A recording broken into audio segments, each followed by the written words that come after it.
Democracia M y Democracia TV presentan Diálogos con Francisco Rocha.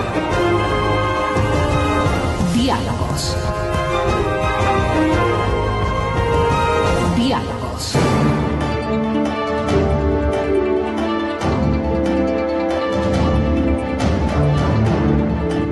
Buenas tardes, amigos, nos estamos encontrando ya. Saludo a nuestros radioescuchas de la 920 AM, la Radio Democracia, la radio de la gente, y a los televidentes que nos siguen en Democracia TV.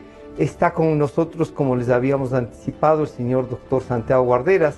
Se unirá en unos minutos, porque así acordamos, Fernando Villavicencio, el periodista investigador, que a través de Focus y de sus investigaciones ha dado a conocer algunos de los problemas que tienen en la administración, sobre todo en el área petrolera, donde él es un especialista.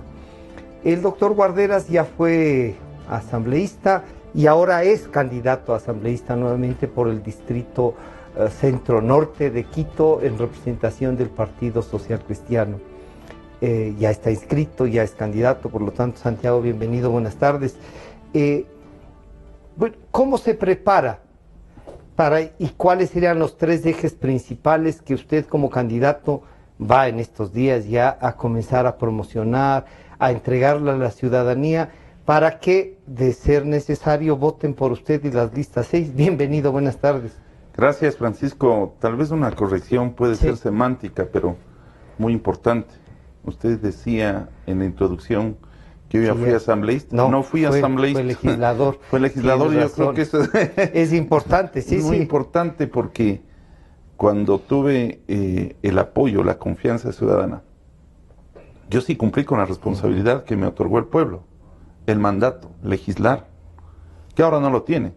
Los asambleístas son los alzamanos que vemos en la asamblea, que han perdido este papel fundamental de legislar, entendido en su sentido amplio. Legislar no solamente significa crear leyes, significa derogar, significa interpretar, significa reformar, y por consiguiente este es un tema que abarca muchos campos.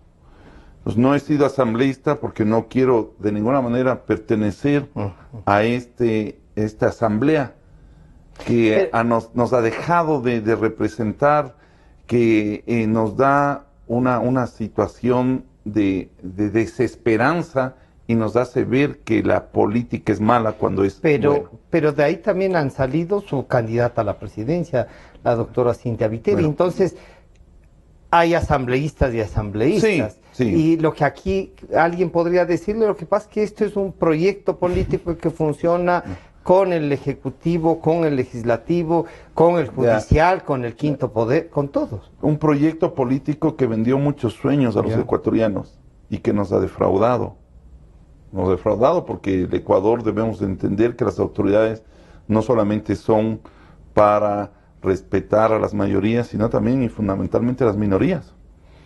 Es un tema que este proyecto político nos ha conducido a lo que estamos viviendo, a una crisis económica, política, ética. Este sometimiento de la Asamblea con una mayoría absoluta a solo la intención del Ejecutivo, que sea el que promueve las leyes, ¿ha causado que la anulación del poder legislativo? Absoluto. Mire, yo creo que sí debemos respetar aquellos principios y valores que nos unen a una organización, cualquiera que ésta fuese. Claro.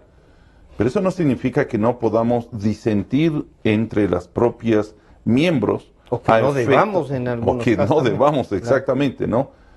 Pero usted recuerde, yo hace pocos días en otro medio de comunicación señalaba, cuando parte de sus propios miembros no estaban con la ideología o con el pensamiento del presidente, le sancionaron. Tenemos el caso de Paola Pavón, de Fernando Bustamante. Y entonces, cuando uno piensa que ese proyecto político trae respuestas de beneficio para la sociedad, evidentemente encuentra una lógica. Pero ¿qué es lo que ocurre? Se supone que ellos crearon toda una serie de derechos que lo han llevado a todas partes del mundo, decir que es la Constitución más importante porque ha ampliado los conjuntos de derechos, de garantías. Y es verdad, ¿Usted cree porque que hay permítame terminar esta idea, han hecho una extensión más grande de los derechos y paralelamente de las garantías, que son distintas. En esta Constitución del 2008 incluyeron garantías normativas que anteriormente no existían bajo la Constitución de 1998. Hay garantías que algunos abogados distinguidos aquí lo llaman administrativas, que se refieren a los bienes y servicios públicos, y hay unas garantías jurisdiccionales que las ampliaron igualmente. Y mire, dentro de este grupo de garantías, las normativas que es perfectamente explicable o está delimitada en el tema de la Constitución, cuando dice que la Asamblea Nacional y todo órgano con potestad normativa deberá sujetar las leyes a los derechos establecidos en la Constitución, en los tratados internacionales y demás que vienen de la dignidad humana. Que además son el marco jurídico del país. Exactamente. Y que además esas deberán cuidar que los derechos se desarrollen progresivamente. ¿Cuál es la realidad? La realidad es que en esta década perdida, lo que hemos hecho es un retroceso general en derechos y libertades. Es decir, no solamente que no hemos adecuado las normas a lo que establece, a los derechos establecidos en la Constitución, en los tratados internacionales de derechos humanos, sino que además hemos retrocedido. Pero entonces usted ahí, cuando usted valora la ampliación y dice, sí se ampliaron los derechos, sí se legisló a través de la Constitución, ¿usted qué diría? ¿Que es una declaración que no nos sirve? Es una letra muerta. Es una letra muerta. Pero entonces no era buena la Constitución. No, sí, verá. Sí. Yo le quiero decir. O sea, per se no es mala el texto constitucional. El texto. Lo que hay es que buscar a alguien que no que haga efectivo. Que haga efectivo eso. Que haga efectivo si lo no, que consta. A ver, mire. A ver. Se proclama el derecho, hablemos por ejemplo, de asociación. ¿Sí? Este derecho es muy importante dentro de las libertades individuales. ¿Por qué? Mire, yo mañana decido con usted, con nuestro próximo invitado, hacer una organización para la defensa de intereses comunes. Y claro, cuando vienen los procesos democráticos, cuando hay la necesidad de establecer normativas dentro de la democracia, nosotros podemos intervenir libremente y defender nuestros intereses. Es decir, ¿qué quiero decir? Que esto es muy importante para el debate público, para la democracia. El derecho constitucional está, pero el decreto... Mire, 16, exacto. Entonces, ¿qué es lo que ocurre? Bueno, ahí no viene por ley y le voy a decir... Por eso. Y le voy a decir una cuestión. ¿Cómo rompe Pero ahí la mire cómo va a con romper. Entonces, ¿qué es lo que hace el presidente? Primero, ¿qué dice la ley? Para que usted, ¿qué dice la Constitución? Que cuando se trate de derechos, usted la única forma en que puede regularlos es a través de ley. Y no solamente ley común, sino ley orgánica. ¿Sí? Por es eso decir, es que ahí está tiene que usted, producción de leyes orgánicas grandes. Tiene que, en la jerarquía normativa, la única forma en que podría, si la Constitución lo permite, limitar esos derechos es, o regular más que limitarlo, porque no cabe limitación, a menos que la Constitución se remita, regularlos es a través de la ley. ¿Qué hace? El presidente, que supuestamente reconoce la valía de la Constitución, emite los decretos a los cuales usted se estaba refiriendo, tanto el decreto 16 como el 739, que lo que hace es acabar con los estándares y con el derecho de asociación. Y entonces, primero comienza a suprimir, a crear un nuevo sistema de registro que significa no solamente el tratar de crear obstáculos para esta libertad de asociación, sino que además establece que funcionarios del Estado se metan en la política interna de las asociaciones y establezca condiciones de disolución. Entonces, mire, yo le pregunto. Pero además de las condiciones de disolución, requiere recursos. Por eso, le vuelvo a repetir una serie de limitaciones y también causales de destitución. Entonces, ¿qué digo? Sí, perfecto, la Constitución nos ha dado una está declaratoria, bien. está bien. Y además está que tenemos no Pero solamente es esto de falseta, la... dirían. no solamente Claro. sujeta a la Constitución, a los tratados internacionales y demás derechos, lo que se denomina en el ámbito jurídico esto de cláusula abierta, porque puede haber otros derechos. Claro. Miren, nuestra Que Constitución no están solamente- ahí. que están dentro de la dignidad y que no están proclamados, reconocidos. Dos de estos que yo siempre doy como ejemplos porque me parece muy importante. Primero, la felicidad. Yo creo que todos los individuos hemos nacido Ya. para ser felices. No hay la infelicidad, ¿no? Pero ahí no estará entonces el ministerio derecho. este de la felicidad. Como para derecho. ejecutar Y la su otra, derecho. pero Le causa a usted sonrisa esto, pero le podrían decir que parte del ejercicio de eso es eso, bueno, ¿no? un derecho humano Ya. de la dignidad humana, Ah, ya. de la dignidad humana, es hacer felices. Sin que esto signifique que para poder para poder cumplir con ese derecho, usted tenga También que hay crear que hacer una secretaría una estructura administrativa Exactamente. para eso. ya. Pero que además usted si tiene condiciones dignas en que el Estado le proporciona esas mínimas para que usted pueda desarrollarse, abre la puerta para Está cumpliendo realización humana, que es un poco la felicidad, Otro, ¿no? la verdad. Yo creo que los hombres tenemos derecho a saber la verdad de las cosas, no las mentiras. Es parte de nuestra dignidad. No Y está ahí viene- proclamado en la Constitución expresamente estos Claro. derechos, pero yo creo que son parte de la dignidad humana. O sea, como seres humanos, así como tenemos el derecho a la vida, a la libertad, Y la a la verdad honra. viene empatada con el derecho a la información, a tener conocimiento. Ah, pero por supuesto, A además, o sea, ya estamos en otro tema y entramos a otro campo. Por eso yo le digo Claro. retrocesos. Que el derecho a la libertad de expresión, reconocido en la Constitución, reconocido en todos los tratados internacionales de derechos humanos, en la Convención Americana de Derechos Humanos, en el Pacto Internacional de Derechos Civiles y Políticos, y en otros instrumentos. Y además, recuerde usted que la Constitución, en su normativa, no solamente que se refiere a tratados internacionales de Claro. derechos, sino a instrumentos internacionales de derecho, con lo cual está dando una protección vinculante, una protección mayor, porque el efecto vinculante que no lo tenían los instrumentos se los aplica también en función de la Constitución. Entonces usted me habla fueron de la incluidos. declaración de Chapultepec, ahí también tenemos, y los tienen que, Porque es una declaración y lo tienen que además aplicar nos sumamos todo como funcionario público. Francisco, no solamente los jueces, Sino el que- funcionario público. Claro, cuando usted nos plantea este que no esté escrito, que es la verdad, ¿cómo uno verifica esa verdad? Ya, a ver, para no. decir, que es mi derecho a la verdad, alguien puede decir, pero esa es su verdad. No, exacto. La verdad no es Ya. absoluta. Lo que vamos es descubriendo la verdad. Y justamente Ese hecho sirve para legislar en cuanto a los derechos específicos. Exactamente. Ya. Entonces, ¿qué es lo que ocurrió? Cuando usted habla de la libertad de expresión, tal como la ha reconocido la Corte Interamericana de Derechos Humanos, que es el órgano jurisdiccional del sistema americano, usted claro, ve que la libertad de expresión tiene dos dimensiones. Ya. Una, la individual como persona, que consiste en ese derecho que usted tiene para expresar todo lo que usted piensa. Juicios de valor, opiniones, criterios.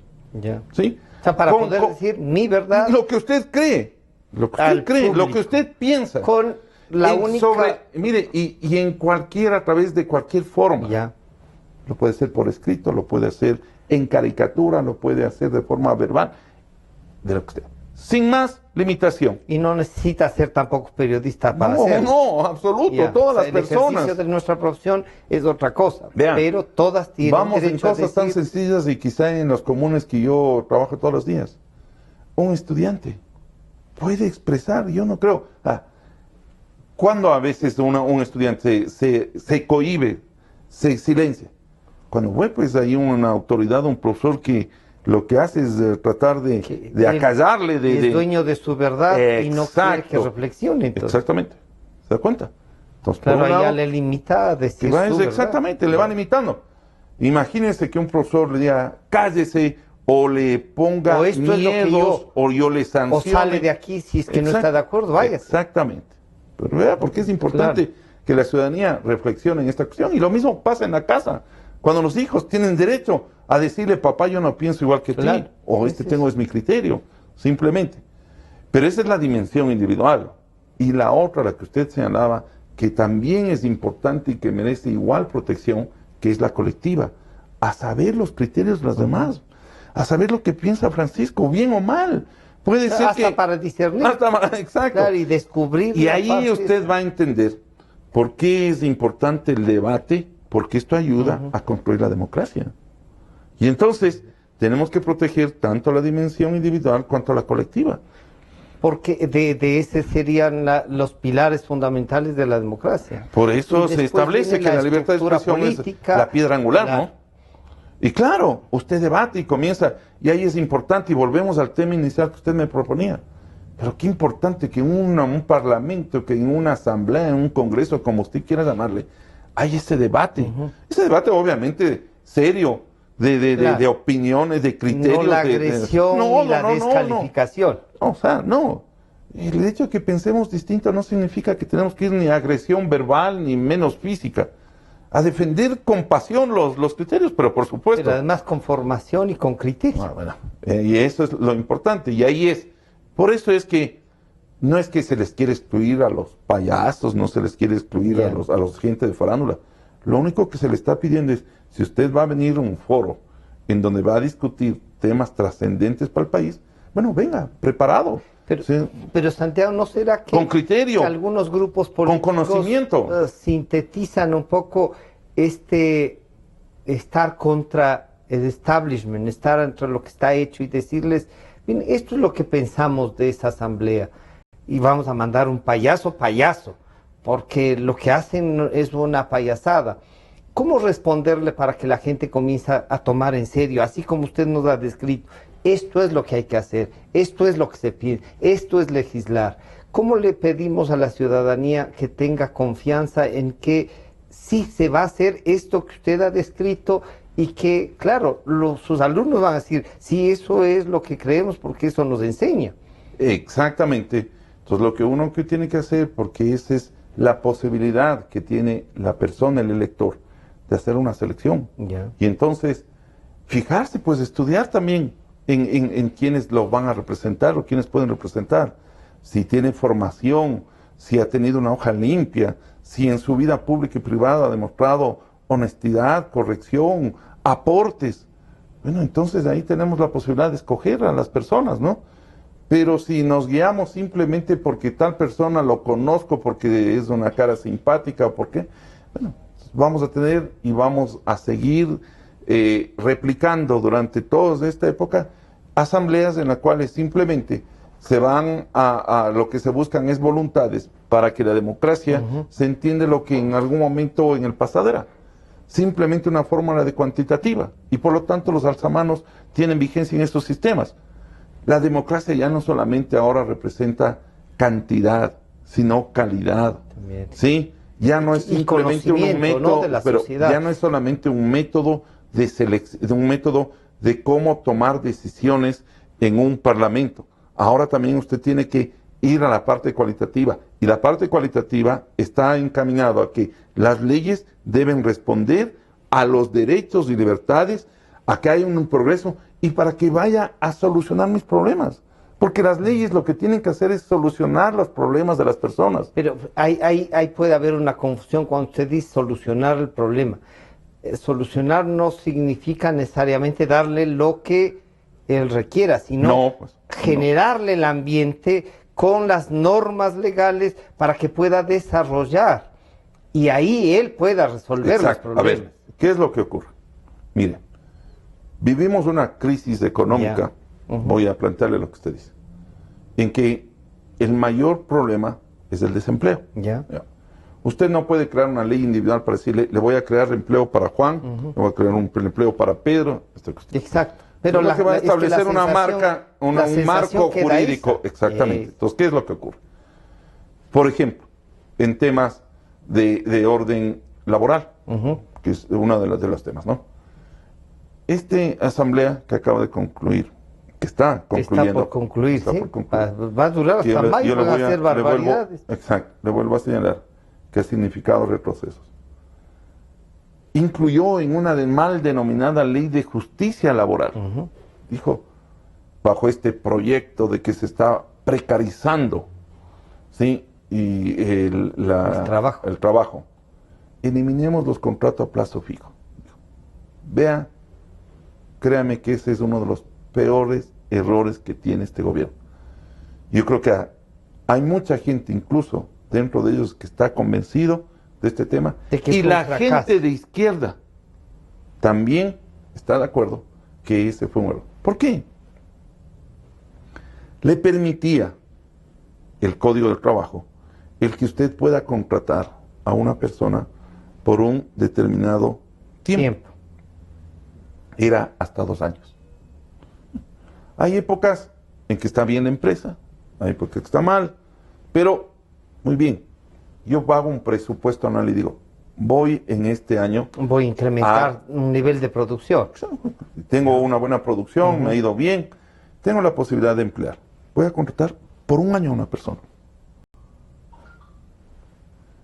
Si es que ya no puedo eso y tengo que contratarlo por plazo indefinido, me estoy corriendo todos los riesgos que implica una contratación a tiempo indefinido. Son más severas. Pregunto, porque las leyes deben tener objetivos, es decir, se crean para algo, con un propósito. ¿Será ese un mecanismo para fomentar el empleo? No, simplemente acabaron con una de las fuentes de empleo. Ahora un empresario piensa 2 veces contratarle o no a una persona. Y aquí una pregunta. Este contrato a plazo fijo, que con seguridad entonces usted va a plantear que se vuelva a incluir. Exactamente. Pero debe tener también unas condiciones de liquidación de ese contrato, no, pero mire, con todo lo de la ley. Es como cuando usted va, pero por supuesto si es que hay despido intempestivo, ¿no? Como en todo contratación. Pero cuando se termine el contrato, mire, solo lo normal. Es que usted ya sabe por 1 año. Ya, sabe que está contratado. Tanto empleador como empleado saben que está contratado por 1 año.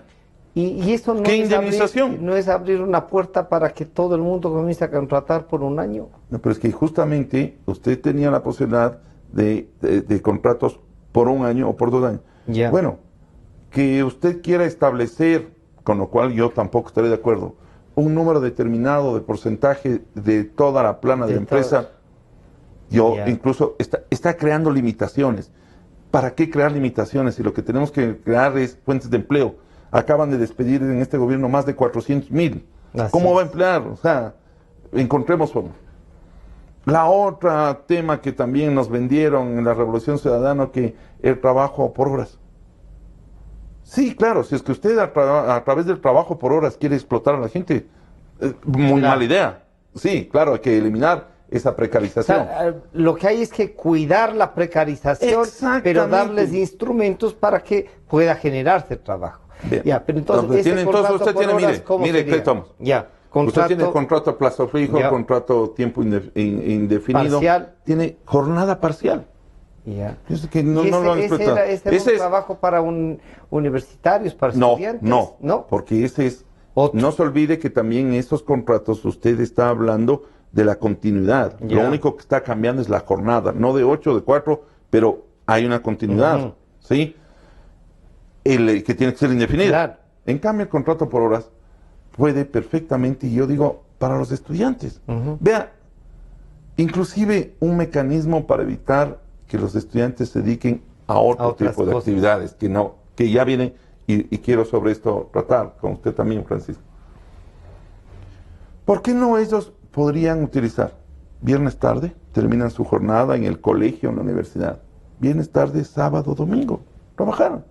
Con todos los derechos. Viernes y sábado, para que el domingo, de todas maneras, siempre hay que hacer. Pero mire, o sea, por eso, pero el que quiere puede llegar viernes, sábado, domingo, o viernes, o sábado, en fin. El día que ellos quieran, así es, 1 o 2 días. Algunos lo utilizarán para pagar su propia universidad, otros para satisfacer sus propias necesidades. Claro.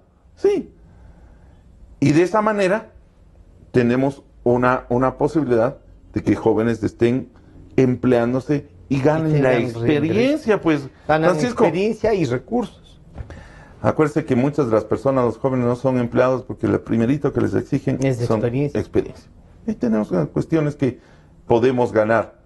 Esto no significa que tengamos una legislación flexible, que no tengan que afiliarlo, que no tengan que pagar ¿Por qué los esto proporcionales. que se llama la flexibilización laboral genera tanto recelo?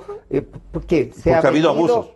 Porque ha habido abusos. Ah. Pero si es que usted tiene una ley suficientemente clara para que nadie pueda abusar del tema. Exactamente, usted va a ver que este es una posibilidad muy importante de desarrollarlo y de que puedan generar empleo. ¿Cómo más podría generarse el empleo? Además, usted dice, hay que darle la posibilidad al empresario. Pero estamos en temas laborales, porque lo primero que tenemos, más allá de esto, un poquito las reformas, lo primero pues hay que hacer una depuración completa, sistemática, de todo lo que es la materia impositiva.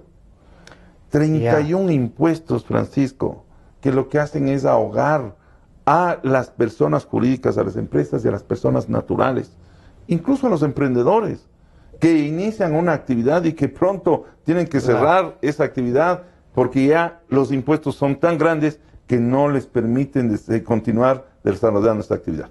Entonces, ¿qué es lo que hemos dicho? Vamos a hacer una reforma tributaria, una sola reforma tributaria.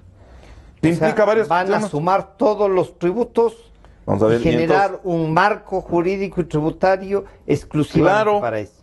Claro, y que no sea asfixiante para la ciudadanía. ¿Qué es lo que vamos a hacer? Muy bien. ¿Cuáles son los tributos que efectivamente deben estar ahí, que cumplen su función y ayudan a este criterio que es fundamental, la redistribución de la riqueza? Claro. ¿Cuáles deben ser? Porque en lugar de favorecer a este clima necesario para que las empresas puedan desarrollarse, se las tiene que eliminar. ¿Y cuáles son? Existiendo, que hay que disminuirlos. Entonces usted tiene toda una, si es que estas palabras famosas, una reingeniería de todos los impuestos, va a tener claridad de cuál va a ser el sistema impositivo que va a regir. Y una cosa, pero una cosa que es importante. Hecha esa reforma, hay además un compromiso de nuestra presidenta y de la Asamblea en el sentido de que 4 años no se topará esas reformas. Con lo cual, además, ¿qué es lo que genera? La seguridad. Seguridad y certeza, que es lo que al inversionista le incentiva o no en invertir o no. Pero eso significará que, Santiago, en algunos casos, reducción de ingresos para el Estado, y algunos dicen, oiga, pero si este Estado con los ingresos que tiene dificultades, si le va a reducir los ingresos, tenga cuidado porque el déficit va a ser mayor. Sí, pero, y entonces, si usted reorganiza todos los impuestos, capaz que de 31 bajan a 15, pero en alguna parte ha de haber que recaudar lo que dejan de percibir por esos 15. Pero es que además, ¿qué es lo que va a significar? No solamente lo que usted señala, pero no se olvide que esos impuestos también va a significar que las empresas privadas tengan mayores ingresos. Y si usted a eso añade que se va a disminuir los costos de producción, la empresa va a tener más recursos. Y si que tiene más recursos... Vía impuesto a la renta, vía el IVA, vía los otros. Exactamente. Entonces, ¿qué es lo que hace usted? Va recuperando. Porque, ¿qué es lo que...? A usted no le tiene que ver al Estado como el gran empleador. Ese es el gran problema. Pero además, una cosa... El Estado tiene que tener unos límites también de actuar. Y fundamentalmente el límite básico es la reducción del gasto corriente. Si usted se gasta toda la plata en sueldos... Se endeuda incluso para eso. Para pagar, evidentemente nunca le va a faltar. En este Estado quebrado, donde los ingresos son menores de lo que egresa, nunca se va a poder recuperar. Vea, a veces uno mira al Estado como una cuestión, pero yo creo que hay que asociarlo con lo que pasa en las familias. Claro, en la vida diaria. En la vida diaria. El Estado es ni más ni menos que otra cosa igual a la familia ampliada. Entonces, si el padre de familia gasta, ¿no? Gasta y gasta, tiene un ingreso de $500 y gasta 2,000. Nunca va a poder. Claro. Va a tener que comenzar a vender los bienes. Va a comenzar lo que ha hecho este gobierno, a endeudarse, a crear más impuestos, vea todo lo que nos ha hecho este gobierno. Por eso es que la gente se siente asfixiada. Y si yo le pregunto a usted, ¿Podrá ese Estado, que además le afecta a los municipios, que le enferma a la empresa privada, pedirles a ellos que contribuyan? Es imposible. Ya no. Vamos a hacer un pequeño corte, parecería que Fernando no va a llegar, pero hacemos un pequeño corte y seguimos conversando con Santiago Guarderas, candidato asambleísta de las listas 6 por el Distrito Centro Norte de Quito. Enseguida volvemos. En un momento regresamos con Diálogos por Democracia M y Democracia TV. Sentimos lo que la gente siente, amor, desamor, alegrías inmensas. Decimos lo que la gente quiere, pasión, discusión, democráticamente. Democracia, la radio de la gente. Democráticamente, la radio de la gente. Democracia, la radio de la gente. Democracia. Democracia. Sobre la emergencia de gas y energía que se está viviendo en la costa Caribe. Democracia. Rusia retoma críticas por retenidos en base naval de Estados Unidos. Democracia. Formulé el primer pedido histórico de perdón a las víctimas de las graves violaciones de los derechos humanos. Democracia. Solo noticias. Desde el Distrito Metropolitano de Quito, Cadena Democracia, la radio de la gente. Francisco Rocha está de vuelta con Diálogos por Democracia M y Democracia TV.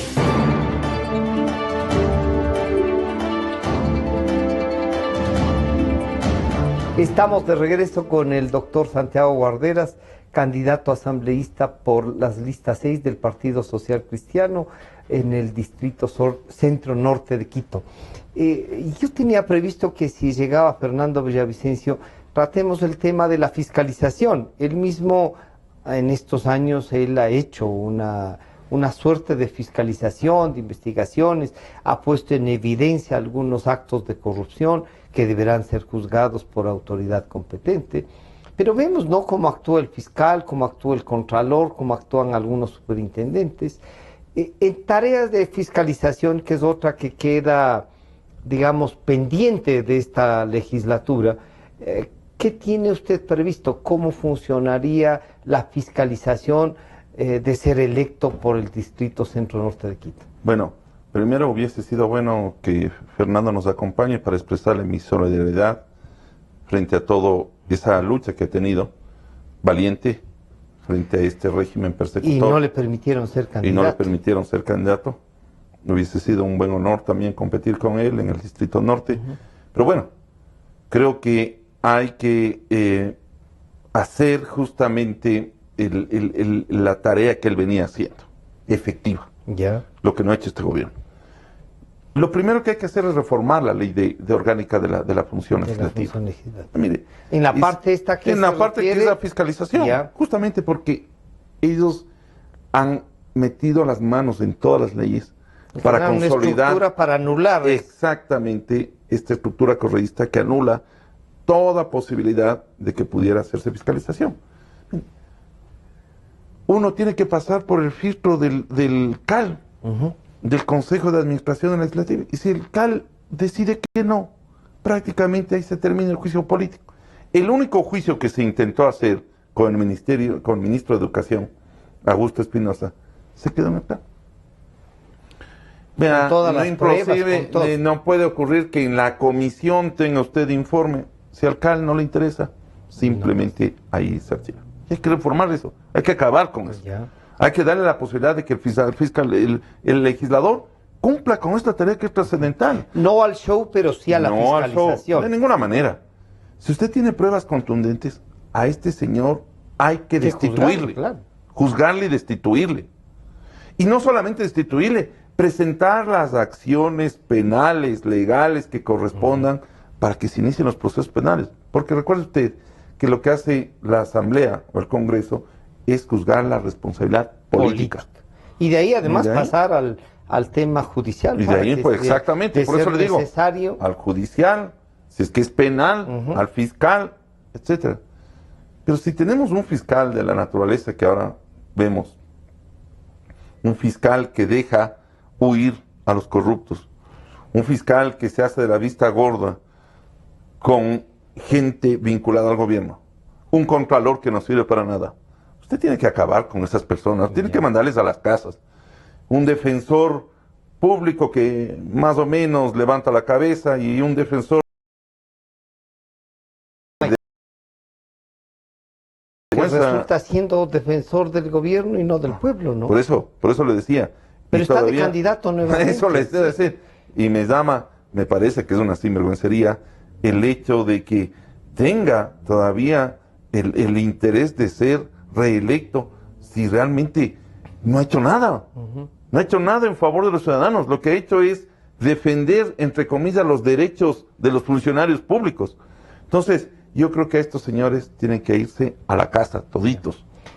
Si es que no es, algunas personas, incluida la candidata presidencial suya, doña Cintia Viteri, ha dicho que el quinto poder hay que eliminar. Pero eso es una reforma constitucional. Entonces hay que eliminarlo que en virtud de una consulta. Pero mientras tanto, ¿que van a tolerar que estén estos señores de ahí o habrá la posibilidad de otro mecanismo para mandarles a la casa si es que les reeligen estos meses? Bueno, hay que utilizar todas las armas que nos da la Constitución. Tendremos que ver el tema de la consulta, tendremos que ver el tema de los juicios políticos. Recuerde usted que han también montado, a través de un juicio político. Recuerde usted que siempre han montado trabas para impedir cuidarse, candados, ¿no? Candados que van y que obviamente es muy difícil destrabarlos si no vamos a tener, por ejemplo, una mayoría en la Asamblea, con lo cual la ciudadanía tiene que ser claro que es necesario. Hay que buscar una mayoría. Exactamente. Y esto además, Francisco, si me perdona, pero yo creo que hago un pequeño espacio, porque la ciudadanía todavía desconoce la necesidad de votar en plancha, Francisco. O sea, yo me he topado en estos recorridos que he tenido que todavía la gente dice, sí, yo voy a votar por usted. No, ese es un voto que se pierde, porque ese significa darle una fracción. Claro. ¿Sí? Aquí, justamente, vea, otro tema mañoso que metieron, el método de Hont. Aquí usted puede ser Francisco Rocha, puede ser el más admirado, el más votado, puede tener 800,000. Si la lista no tiene... Pero si no tiene plancha, 20,000, no. Así. Claro, sí. Entonces, lo primero que en este sistema se inventaron, justamente, es la forma de anularle al que podía entrar. O sea, aquí no es personas, aquí son listas. Entonces, llega, lo que se cuenta son las planchas, no lo que puede tener el candidato, sino las planchas. Entonces, el candidato obtuvo 500,000 votos, pero tiene 20,000 planchas. En cambio, la lista 35 tiene 100,000 planchas, entran los 5. Entonces, eso yo creo que es importante porque hay todavía... O sea, que la ciudadanía, si quiere respaldar a Santiago Guarderas, tiene que votar toda la lista 6. Absolutamente. Si no, me están haciendo, no me están haciendo un gran favor, no me están ayudando, no me están votando por mí prácticamente. Están dándole un poquito, pero necesita un cuarto, 5 o 6 votos de ese poquito para mientras a los por la lista. Votar por la lista. En todos, en el candidato que es deseen. En el candidato nacional y en el candidato provincial. Bueno, en el candidato nacional, ahí no es el método de Hont, sino el de Wester. Este es el... Pero son las minorías, son los divisores ahí los que tienen que ver. Pero hay un poquito igual. O sea, necesita... Hay unas divisiones más fáciles, distintas, pero el método de Hont es esto. Entonces, yo lo que le digo, este tema, es necesario construir una asamblea que permita desmontar el correísmo. Usted tiene que reformar la ley de la función legislativa para que la fiscalización la pueda hacer. ¿Y esa necesita una votación especial? Claro, necesita ley orgánica, la mayoría absoluta. Primero. Mayoría absoluta, nada más. No necesita una mayoría calificada. Pero tampoco mayoría simple. Claro, está abierta la posibilidad de que a través de mayoría absoluta... Y recuerde, por ejemplo, este tema, que lamentablemente los legisladores de acá, alzamanos, permitieron que esa ley pase a sanción del Ejecutivo.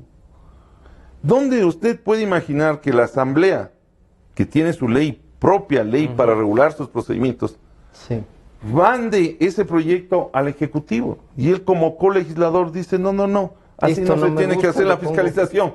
Y claro, regresa al Ejecutivo, lo que han hecho es allanarse en unos casos, o en otra dejar que pase el tiempo y entre por el Ministerio de la Ley.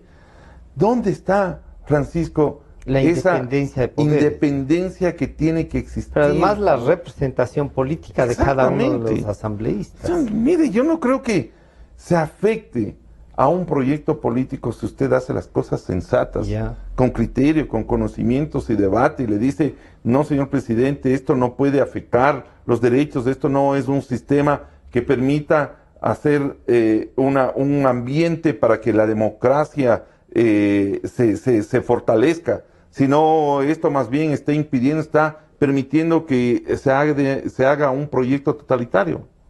Entonces usted tiene que actuar serio, sin show, pero yo digo, mire, las salidas, ¿cómo sería en el quinto poder y la fiscalización? Pero eso también es reforma constitucional para la eliminación. Referéndum, claro, podemos hacer a través de consultas, podemos hacer a través de consultas.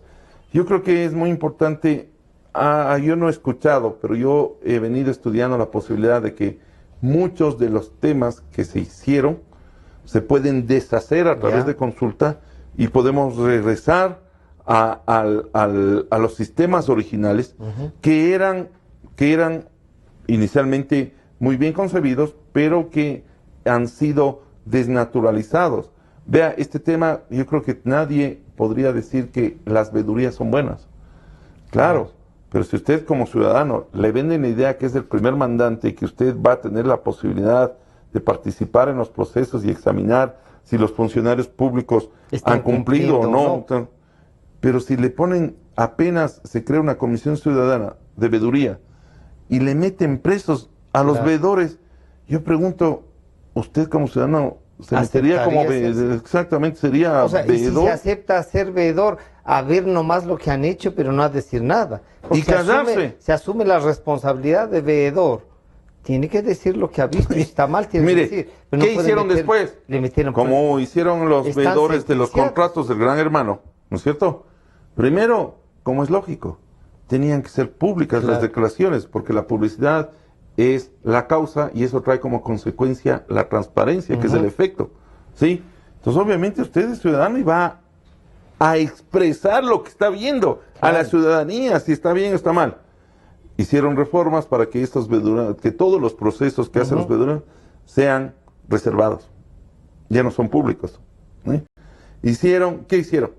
Los veedores que dijeron su verdad. Hicieron su informe. ¿Sí? Su informe. Que puede ser, no puede ser, que esas son las autoridades. Además hay autoridades. Exactamente, ¿no es cierto? No, aquí no les gustó el informe, hay que meterles presos. Ratificó la Corte Nacional el año de prisión. ¿Dónde están los veedores? Yo no sé, ahora, ¿dónde están?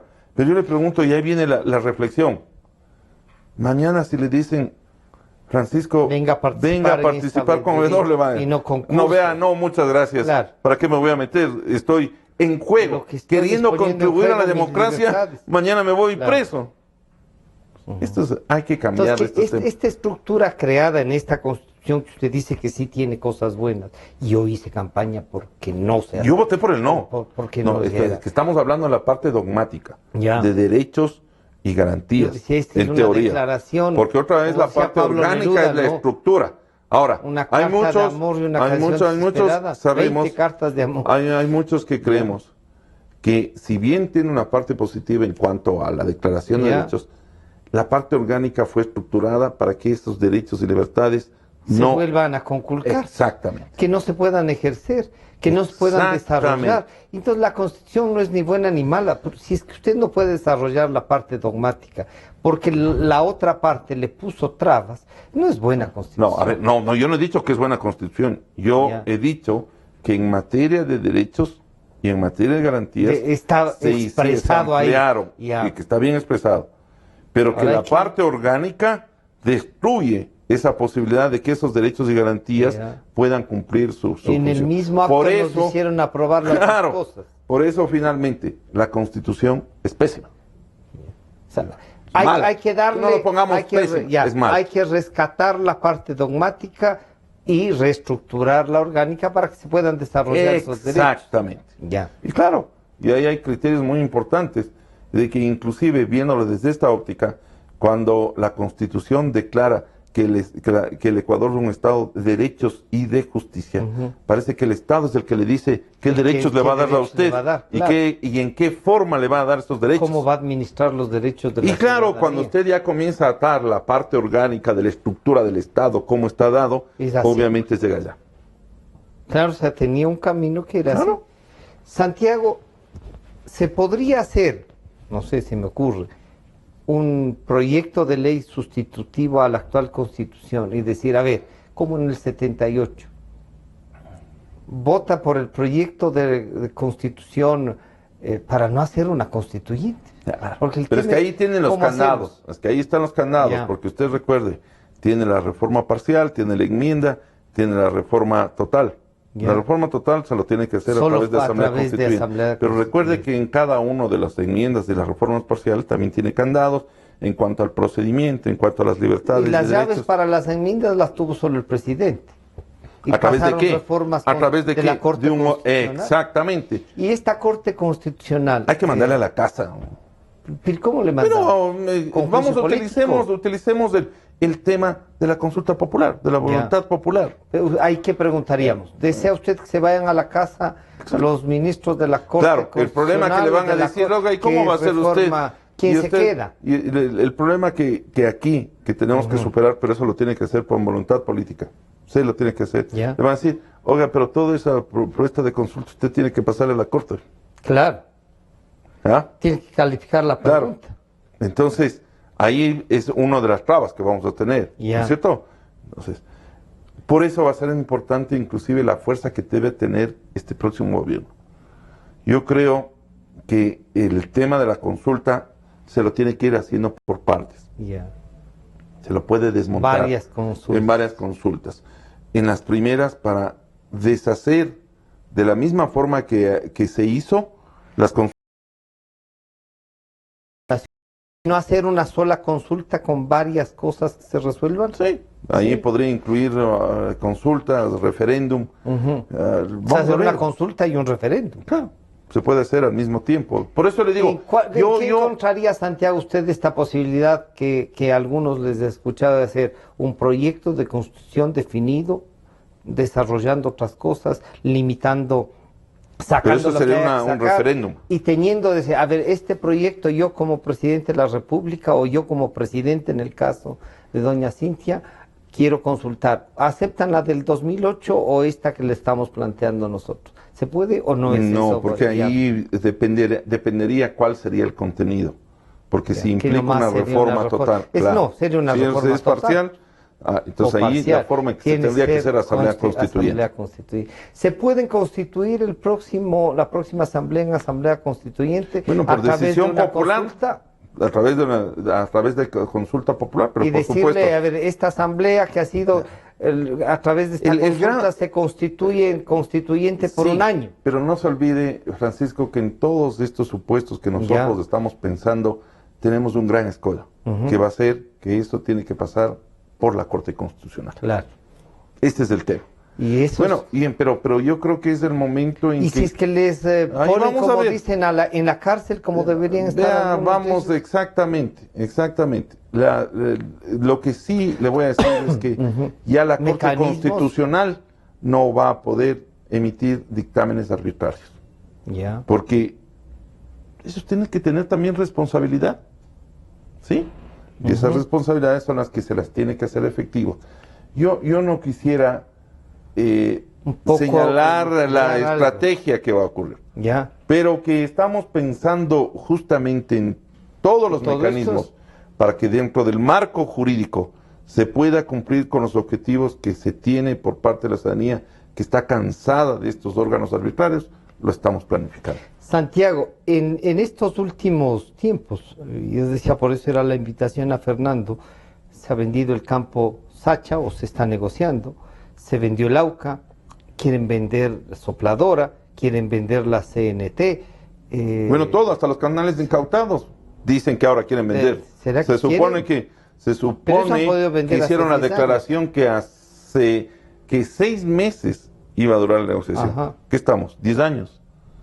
Y claro, han encontrado tipo de argucias para decir que no han podido, que han sido perseguidos, que los dueños no les han impedido. Vean, esto es decisión política. Ya.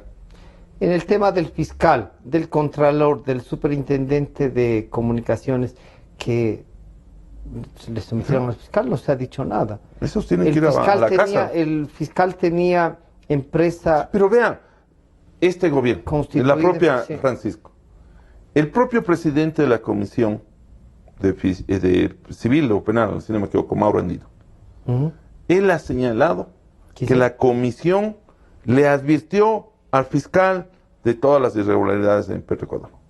Hay un asambleísta, Cristian Viteri, que declara paladinamente que el fiscal conocía del tema, del informe de la asistencia penal internacional, días antes de que el fiscal conociera de la huida, de la escapada del Capayo.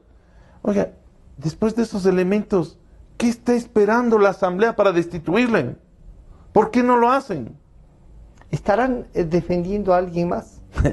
Que no sea... Están los peces chicos. Ya. Los gordos están en el gobierno y eso el fiscal no lo quiere revelar. El expresidente Osvaldo Hurtado, ahí donde está usted sentado, dijo que el ex vicepresidente Lenín Moreno, y ahora candidato a la presidencia, había cobrado en 6 años $3.900.000 de viáticos. Eso significaba $50.000 mensuales y $1.600 diarios. ¿Dónde está el contralor? ¿Dónde está el fiscal? Pero, ¿y qué puede hacer, por ejemplo, en el caso suyo, que ya representa a la oposición? ¿Se podrá revisar eso? ¿Que hay que esperar a que les elijan o algo hay que hacer ahora? No. Se puede, pero se topa. A ver, ¿qué es lo que puede hacer? ¿Una denuncia ante el fiscal? Que no sirve.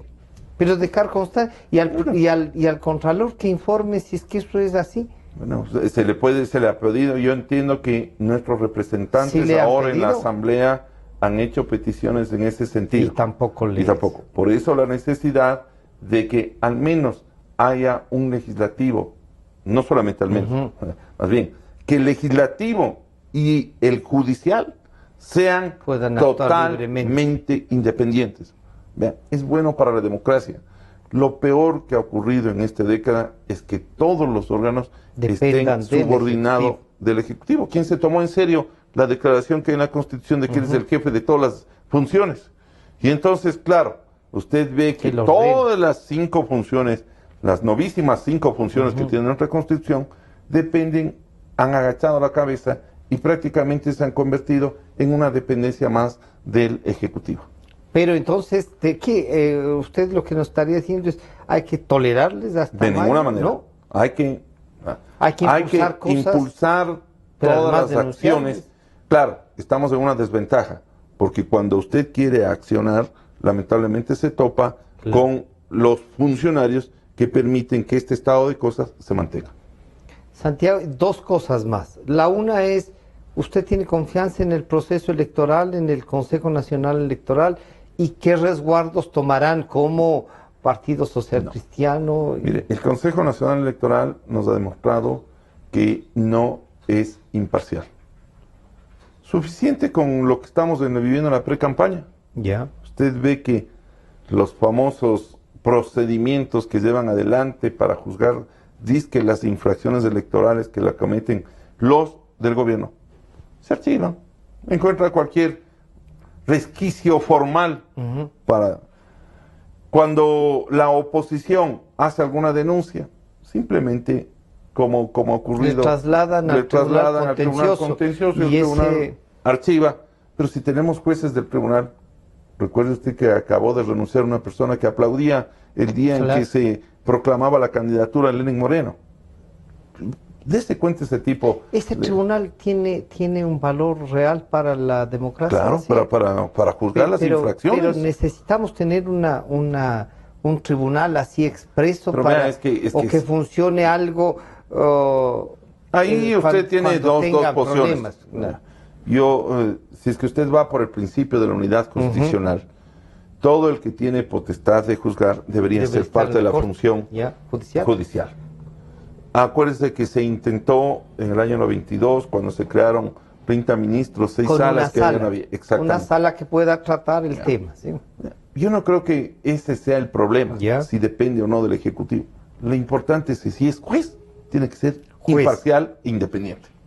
¿Ya? Porque si usted tiene una persona que va a juzgar infracciones electorales, que las pueden cometer las autoridades públicas, lo que usted tiene que exigir es que esta persona, este juez, sea independiente, sea imparcial y haga una aplicación de la normativa. Santiago, ¿por qué se nos acabó el tiempo? Gracias por compartir.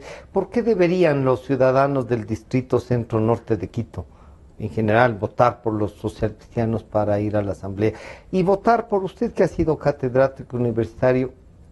Tiene 2 o 3 razones por las que los ciudadanos de Quito o los no quiteños que viven en Quito deberían votar por Santiago Guarderas. Bueno, porque ellos creo que han constatado mi lucha, que la he hecho sin necesidad de tener una curul, en el sentido de que yo, por un lado, he trabajado, he servido a la gente en la formación de la juventud ecuatoriana, he sido maestro por más de 25 años, maestro universitario, he sido decano de la facultad, y como lo llaman, esa situación de poder, porque inclusive en las acciones de protección, lo único que me ha servido es para servir a los estudiantes, para servir a la juventud, para formarles. Para mí es muy honroso, no solamente toparme en las calles que madres de familia dicen, yo le conozco a usted, y yo sé la clase de profesor, la clase de decano, por un lado. Por otro, yo he defendido a mucha gente contra los abusos del poder, he defendido a los periodistas, he defendido a los militares, he defendido a los trabajadores, he hecho una defensa de toda esta situación. Pero además creo que tengo la experiencia para poder cumplir con seriedad y honestidad tanto la tarea de fiscalizar como de legislar. Y mi interés justamente es llevar toda esa voz, esa visión que tiene la ciudadanía a la Asamblea Nacional. Bueno, ha estado con nosotros el doctor Santiago Guarderas. Ustedes ya han visto, no solo le hemos pedido que haga por qué debería votar la ciudadanía por él. Él es candidato asambleísta del Distrito Centro Norte por el Partido Social Cristiano. Lamentamos que Fernando Villavicencio no haya podido llegar. Nos habría gustado que compartan estas visiones de cómo ha de ser la fiscalización, incluyendo los temas que Fernando lo ha planteado. Queríamos ver que ya será algún otro rato. Por ahora queremos agradecer a Santiago Guarderas, que ha compartido con nosotros. Este programa estará nuevamente a su disposición a partir de las 3 de la tarde y nos estamos encontrando el día de mañana. Hasta mañana entonces.